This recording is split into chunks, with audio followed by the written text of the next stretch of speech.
Fisheries വകുപ്പിൽ ലീഗിന് നൽകുന്നതിൽ അതൃപ്തി അറിയിച്ച ലത്തീൻ സഭയെ അനുനയിപ്പിക്കാൻ ശ്രമം. മന്ത്രിമാരായ കെ മുരളീധരനും CP ജോണും സഭാപ്രതിനിധികളുമായി കൂടിക്കാഴ്ച നടത്തി. സാധാരണ സന്ദർശനമാണെന്നും ഫിഷറീസ് വകുപ്പുമായി ബന്ധപ്പെട്ട് ചർച്ചകൾ നടന്നിട്ടില്ലെന്നും കെ മുരളീധരൻ പറഞ്ഞു. ഇല്ല, ഞാനിവിടെ സ്ഥിരമായിട്ട് ഒരു സന്ദർശകനാണ്. ഇപ്പോഴല്ല, MP ആയിരിക്കുമ്പോഴും MLA ആയിരിക്കുമ്പോഴും ഇത് പ്രത്യേകിച്ച് എൻ്റെ നിയോജകമണ്ഡലം കൂടിയാണ്. അതുകൊണ്ട് ഞാനിവിടുത്തെ സ്ഥിരം സന്ദർശകനാണ്. അതെ, ഞാൻ പറഞ്ഞ പരമാവധി ഞങ്ങൾ നോക്കിയിട്ടുണ്ട്. എങ്കിലും ചില കാര്യങ്ങളിൽ എന്താ പറയേണ്ടത്, ചിലപ്പോൾ ചില കാര്യങ്ങൾ വിട്ടുപോയി എന്ന് വരാം. അപ്പോൾ അതൊക്കെ ചർച്ചയിലൂടെ പരിഹരിക്കുക. അതാണ്. ഏതായാലും ഇന്ന് രാത്രി നാളെ കാലത്തുമായിട്ട് ഗവർണറുടെ നോട്ടിഫിക്കേഷൻ വരുമ്പോൾ നിങ്ങളുടെ എല്ലാ സംശയങ്ങളും മാറും. എന്തായാലും മന്ത്രി CP ജോൺ ഇക്കാര്യത്തിൽ പ്രതികരിക്കാൻ തയ്യാറായില്ല. അതേസമയം കാര്യങ്ങൾ മന്ത്രിമാരുടെ ശ്രദ്ധയിൽപ്പെടുത്തിയെന്ന് ലത്തീൻ സഭാ അതിരൂപത വികാരി ജനറൽ ഫാദർ യൂജിൻ പെരേര പറഞ്ഞു. കടലിനെ കുറിച്ച് അറിയുന്നവർ മന്ത്രിയാകണം, മന്ത്രിമാർ അനുകൂലമായാണ് സംസാരിച്ചതെന്നും യൂജിൻ പെരേര പറഞ്ഞു. കടലൊരു എക്കോണമിയാണ്. അപ്പോൾ അത് അങ്ങനെ കണ്ടുകൊണ്ട് അതിനെ പരിപാലിക്കാനും പരിപോഷിപ്പിക്കാനും പ്രാപ്തരായ ആളുകൾ വന്നിരുന്നാൽ തീർച്ചയായിട്ടും കേരളത്തിൽ ഇന്നത്തെ മുഖമായിരിക്കത്തില്ല ഈ രംഗത്ത്. ഇതിൻ്റെ വ്യക്തികളെയൊക്കെ നിശ്ചയിക്കുന്നതിൽ ഒരുപാട് അന്തർനാടകങ്ങളൊക്കെ നടന്നിട്ടുണ്ട്. അത് ഇതിനെ ബാധിച്ചിട്ടുണ്ട്. അതിനകത്ത് ഈ വരുന്ന ആരാണെന്നുള്ളത്, മുന്നോട്ട് വയ്ക്കുന്ന ആരാണെന്നുള്ളത് ഞങ്ങൾ കാണട്ടെ.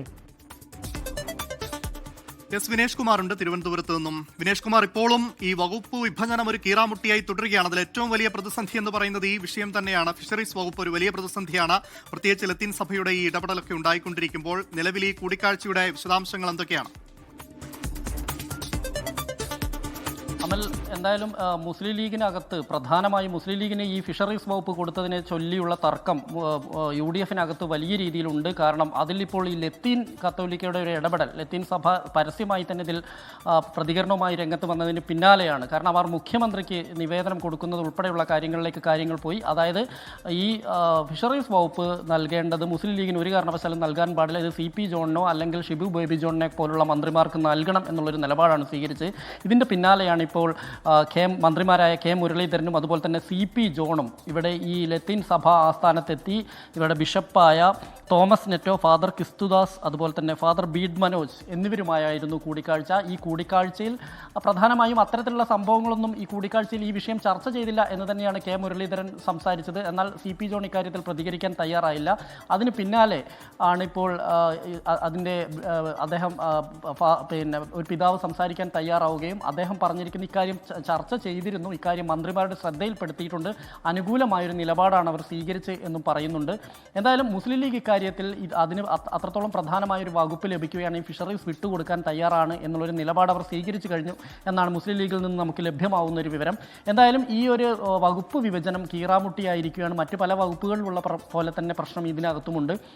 മുസ്ലിം ലീഗിൽ നിന്ന് തന്നെ കുറച്ച് പ്രാപ്തിയുള്ള ഒരു മന്ത്രി വന്നു കഴിഞ്ഞാൽ ഈ വകുപ്പ് കൈകാര്യം ചെയ്യാൻ തയ്യാറായി കഴിഞ്ഞാൽ സമ്മതിക്കുമോ എന്ന് ചോദിച്ചപ്പോൾ സഭാ നേതാക്കൾ ആരും തന്നെ, സഭാപ്രതിനിധികൾ ആരും തന്നെ ഇക്കാര്യത്തിൽ വരുന്നത് ആരാണെന്ന് നോക്കട്ടെ എന്നിട്ട് പറയാം എന്നുള്ളൊരു നിലപാടാണ് പറഞ്ഞത്. പക്ഷേ അവർ ആദ്യം മുതലേ പറഞ്ഞുകൊണ്ടിരിക്കുന്ന ഒരു കാര്യം CP ജോണോ ഷിബു ബേബി ജോണോ പോലുള്ള പരിചയസമ്പന്നരായ ആളുകൾ ഈ വകുപ്പ് കൈകാര്യം ചെയ്യണം, കടലിനെ കുറിച്ച് അറിയുന്നവരായിരിക്കണം, മത്സ്യത്തൊഴിലാളികളെ കുറിച്ച് അറിയുന്നവരായിരിക്കണം. ഒരു കടൽക്ഷോഭവും മറ്റും ഉണ്ടായിക്കഴിഞ്ഞിട്ടുണ്ടെങ്കിൽ ആ മത്സ്യത്തൊഴിലാളികൾ ഉൾപ്പെടെയുള്ള കുടുംബങ്ങൾക്കുണ്ടാവുന്ന ദുരിതത്തിനെ കുറിച്ച് കൃത്യമായി പഠിക്കുകയും മനസ്സിലാക്കുകയും ചെയ്ത ആളുകളായിരിക്കും ഇതിന് ഇത്തരത്തിൽ ഫിഷറീസ് മന്ത്രിയായി വരേണ്ടത് എന്നത് ഉൾപ്പെടെയുള്ള കാര്യങ്ങളാണ് ഈ ലത്തീൻ സഭ പ്രതിനിധികൾ വ്യക്തമാക്കിയത്. ശരി, വിനേഷ് കുമാറാണ് തിരുവനന്തപുരത്ത് നിന്ന് വിവരങ്ങൾ നൽകിയത്.